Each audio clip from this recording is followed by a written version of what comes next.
এই মুহূর্তে যে ড্যাশবোর্ডটা দেখতে পারতেছেন এটা কিন্তু একটা বাস মোডের ড্যাশবোর্ড, আর আশা রাখি এটা আপনারা সকলেই বুঝতে পারতেছেন। আর এই বাস মোডটা কিন্তু খুবই সুন্দর, বাট এটার আউটলুকটা হয়তো অনেকের পছন্দ হতেও পারে আবার নাও হতে পারে।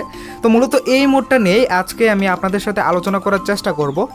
এটার যে খুঁটিনাটি যা কিছু রয়েছে এটো যেটা আপনাদেরকে দেখানোর চেষ্টা করব, এটার ভালো দিক খারাপ দিক সবগুলোই আপনাদের সামনে তুলে ধরার চেষ্টা করব।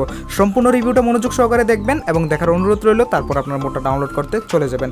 তো হ্যালো ভিউয়ার্স, আসসালামু আলাইকুম। আশা করি আপনারা সকলেই ভালো এবং সুস্থ আছেন। আপনাদের জন্য নিয়ে আসলাম সম্পূর্ণ নতুন একটা 1J বাস মোড। আর এই মুহূর্তে আমি আপনাদের সামনে যে বাস মোডটা নিয়ে আলোচনা করতেছি এটাই হলো সেই বাস মোডটা। তো এটার আউটলুক ফিনিশিং দেখে হয়তো বা অনেকের মনে একটা প্রশ্ন থাকতে পারে, আসলে ভাই এটার ভেন্টিলেশনটা কোথায়। আমি ঠিক এই জিনিসটা নিজেও একটু খুঁজছিলাম, বাট এটার ভেন্টিলেশনটা একদম ফ্ল্যাট। এখানে সামনে কোনো প্রকার কোনো ফিনিশিং দিক দিয়ে হয়তো বা ঘাটতি থাকতে পারে, বাট এটার হেডলাইট যেগুলো রয়েছে এগুলো খুব রিয়েলিস্টিক। বাট সামনে যেহেতু এটা ব্যান্ড নাই, এই জিনিসটা সামনে লাগতেছে বোবা বোবা টাইপ। তো এই জিনিসটা একদম বেমানান লাগলো। তো তাছাড়া যদি আপনারা আউটলুকটা দেখেন, আউটলুকটা মোটামুটি ভালো হয়েছে, বিশেষ করে ব্যাগটা ভালো লাগতেছে। তবে এখানে লাইটিংয়ের মধ্যে বেশ কিছু সমস্যা রয়েছে, দেখতে পাচ্ছেন ডাবল ইন্ডিকেটর দেওয়া আছে, বাট এটার ইন্ডিকেটর লাইট সহকারে এখানে আপনারা ব্যাক গিয়ারের লাইট যেটা রয়েছে সেটাও কিন্তু জ্বলতেছে। এখানে লাইটিংটারও সমস্যা আছে। আর উপরের যে লাইটটা দেখতে পাচ্ছেন ওইটা গোলাপি, বাট ওইটা লাল হওয়ার কথা ছিল। এখানে গোলাপি কোনো বাসের লাল লাইট থাকে না, এই জিনিসটা একদম আনরিয়েলিস্টিক। তাছাড়া কিন্তু ওভারঅল ওকে। বিশেষ করে আপনাদের ভালো লাগবে এটার ইন্টেরিয়রটার জন্যই মূলত মোডটাকে রিভিউ করা আর আপনাদের সামনে তুলে ধরা। আর বিশেষত যারা যারা ইন্টেরিয়র থেকে ড্রাইভ করেন তাদের ক্ষেত্রে অনেক ভালো লাগবে এই মোডটা খেলার সময়।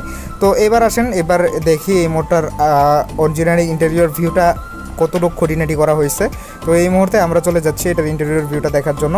তো এখানে যদি আমরা চলে আসি, দেখতে পারতেছেন এটার ইন্টেরিয়র ভিউটার পাশে একটা হেল্পার দেখতে পারতেছেন। ইন্টেরিয়র ভিউটা খুব ডিটেলসে কাজ করা হয়েছে, লাইক ETS2।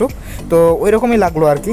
তো এই মুহূর্তে দেখতে পারতেছেন এটার যে সাইডের যে ইন্ডিকেটরগুলো রয়েছে, তারপর মিটার বোর্ডের যে বাতিগুলো রয়েছে সবগুলো কিন্তু সচল অবস্থায় রয়েছে। জিনিসটা কিন্তু দেখতেও সুন্দর লাগতেছে।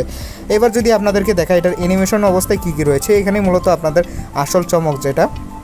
তো হয়তো বা এরকম বাসিড মোডের মধ্যে আপনারা খুব কমই দেখছেন এরকম। তো ফার্স্ট আমরা ইন্দোনেশিয়ান একটা মোডের মধ্যে দেখছিলাম, 2টা ফেস আমার চ্যানেলের মধ্যে রিভিউ করা আছে।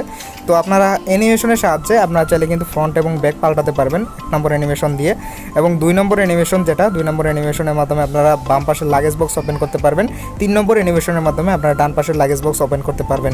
এই ছিল মূলত মোডটা। তো এখানে আরেকটা জিনিস আনরিয়েলিস্টিক লাগছে, সেটা হলো লাগেজ বক্সটা ওপেন হচ্ছে আর ভিতরের যে মাঝের যে দরজাটা আছে সেই দরজাটা বন্ধ হয়ে যেতেছে। আসলে ভাইয়া যাত্রী নামার পরেই তো এখানে লাগেজ বক্সটা ওপেন হওয়ার কথা, তাই না? তো এই ক্ষেত্রে জিনিসটা হওয়ার কথা ছিল গেটটা খুলে যাবে এবং লাগেজ বক্সটা ওপেন হবে, বাট এখানে ঠিক উল্টোটা হয়েছে, গেটটা বন্ধ হয়ে যাচ্ছে এবং লাগেজ বক্সটা ওপেন হচ্ছে। তো এই আর কি, এছাড়া আর তেমন কোনো কিছু না। এবার যদি আসে এটার কন্ট্রোলিংয়ের কথায়, কন্ট্রোলিং আপনারা মোটামুটি ভালোভাবে এটাকে কন্ট্রোল করতে পারবেন। আর এটাতে স্পিড রেশিওটা খুব সুন্দর হয়েছে। স্পিড রেশিওর কথা যদি বলি, এটা 100 একটা স্পিড রেশিও হয়েছে, এরকম একটা স্পিড। এটা আপনারা যেরকম ব্রেক ধরতে পারবেন ঠিক একই রকমভাবে আপনারা খাড়া টান দিয়ে কিন্তু টানটা তুলেও ফেলতে পারবেন, মানে স্পিডটা গেইন করতে পারবেন। খুব দ্রুত স্পিড গেইন করার জন্য এটা অনেকের কাছে ভালো লাগার একটা মোড হতে পারে। এবং এইটার যে ইন্টেরিয়র ভিউ থেকে ড্রাইভ করতে গেলে আপনাদের একটু সমস্যা পড়তে হবে প্রথম দিকে, কারণ এটার যে মেজারমেন্টটা আছে মেজারমেন্টটা একটু অন্যরকম। ভিউটা সুন্দর করতে যে এটার মেজারমেন্টটা একটু এবড়ো খেবড়ো হয়ে যেতে পারে। তো সবার কাছে আবার এরকমটা নাও লাগতে পারে, কারণ এক একজনের অনুভূতি এক এক রকম। আবার যারা যারা আপডেট ভার্সনে খেলেন তারা চাইলে এই ভিউটা সুন্দরভাবে এটা আপনারা সেট আপ করে নিতে পারবেন। এবং যারা যারা আপডেট ভার্সন ছাড়া 3.6-এ খেলেন তাদের ক্ষেত্রে একটু প্রবলেম হলেও হতে পারে। তো যারা যারা আপডেট ভার্সনে খেলেন এই ভিউ প্রবলেম এটা কোনো প্রবলেমই না। আপনারা সুন্দরভাবে সেটিংস থেকে অ্যাডজাস্ট ড্রাইভার ভিউ বা এরকম লেখা রয়েছে, এখান থেকে আপনারা সুন্দরভাবে এটাকে সম্পূর্ণরূপে আপনারা অ্যাডজাস্ট করে নিতে পারবেন। শুধু তাই নয়, আপনারা চাইলে কিন্তু এই সুন্দরভাবে সব কিছু কিন্তু আপনারা নিজের কন্ট্রোল মতো করতে পারবেন ভিতরের ভিউটাকে। তো এই জিনিসটা মেজর কোনো সমস্যা না, বাট এখানে যে আমি যে আউটলুকটার কথা বললাম সেখানে একটু প্রবলেম ছিল, জিনিসটা ফিক্স করে থাকলে আরও বেশি ভালো লাগতো। তো যাই হোক, মোডের রিভিউ মূলত ইনডেপথ রিভিউ এই পর্যন্তই, তাছাড়া আর কোনো কিছু বলতে চাচ্ছি না। আর বাকিটুকু আপনারা নিজেরা খেলে তারপর জানিয়ে নেবেন। আর আমি সবসময় আমার কাছে যেরকম লাগছে আমি সেই ঠিক একই রকম অনুভূতিটা আপনাদের সাথে শেয়ার করার চেষ্টা করি।